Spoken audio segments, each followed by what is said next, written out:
ದೊಡ್ಡ ಪ್ರಮಾಣದಲ್ಲಿ ಬೆಂಬಲ ಸಿಗ್ತಾ ಇದೆ ಹಳ್ಳಿಯಲ್ಲಿ ಮತ್ತು ನನ್ನಷ್ಟು ಹಳ್ಳಿ ತಿರುಗೋರು ಯಾರು ಇಲ್ಲ. ನೀವೇ ನೋಡ್ತಾ ಇದ್ದೀವಿ ಪ್ರತಿಯೊಂದು ಗ್ರಾಮ ಪಂಚಾಯತಿ ಪ್ರಥಮ ಬಾರಿ ಲೋಕಸಭಾ ಚುನಾವಣೆಯಲ್ಲಿ ಇಷ್ಟು ಹಳ್ಳಿಗಳ ಮಟ್ಟಕ್ಕೆ ಹೋಗಿ ಪ್ರಚಾರ ಮಾಡ್ತಾರೆ. ಯಾಕಂದರೆ ನನಗೆ ಹಳ್ಳಿಗಳ ಸಂಪರ್ಕ ಇದೆ, ಜನರ ಪ್ರೀತಿ ವಿಶ್ವಾಸ ಇದೆ, ನನಗೆ ಇದೆ.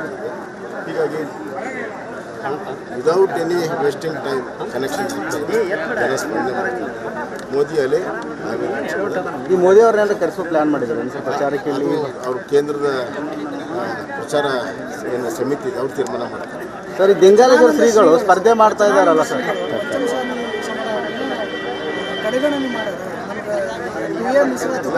ಅನ್ಯಾಯ ಮಾಡ್ಯಾರ. ವಿರೋಧ ಪಕ್ಷದ ನಾಯಕರ ವಿಚಾರದೊಳಗೂ ಅವ್ರಿಗೆ ಕನ್ಸಿಡರ್ ಮಾಡಿಲ್ಲ. ಹಿಂಗಾಗಿ ನಾವು ನಿರ್ಧಾರ ತಗೋತೇವೆ ಅಂತ ನೋಡಿ.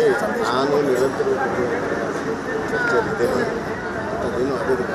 ಆದರೆ ಒಂದು ಸಮಾಜದ ಬಗ್ಗೆ ಕಳಕಳಿಯಿಂದ ಮಾತಾಡಿದ್ದಾರೆ, ಅದನ್ನು ಅವ್ರ ವಿಚಾರಗಳನ್ನು ನಾವು ಗಂಭೀರವಾಗಿ ಪರಿಗಣಿಸ್ತೀವಿ. ಸರ್, ದಿಂಗಾಲೇಶ್ವರ ಶ್ರೀಗಳು ಕೂಡ ಸ್ಪರ್ಧೆ ಮಾಡ್ತಾ ಇದ್ದಾರೆ. ಜೋಶಿ ಅವ್ರ ವಿರುದ್ಧ ಅದ್ರ ಬಗ್ಗೆ ನನಗೆ ಮಾಹಿತಿ ಇಲ್ಲ, ನೀವೇ ಕೊಡಬೇಕು. ಅಲ್ಲ ಸರ್, ಜೋಶಿ ಅವ್ರ ವಿರುದ್ಧ ಸೋಲಿಸಬೇಕಂತ ಪಣ ತೊಟ್ಟಿದ್ದಾರೆ ಅಂತ ಹೇಳ್ತಿದ್ದಾರೆ ಸರ್. ಹೆಚ್ಚಿನ ವಿಡಿಯೋಗಳಿಗೆ ಪ್ರತಿಧ್ವನಿ ಯೂಟ್ಯೂಬ್ ಚಾನೆಲ್ ಸಬ್ಸ್ಕ್ರೈಬ್ ಮಾಡಿ, ಬೆಲ್ ಐಕಾನ್ ಕ್ಲಿಕ್ ಮಾಡಿ.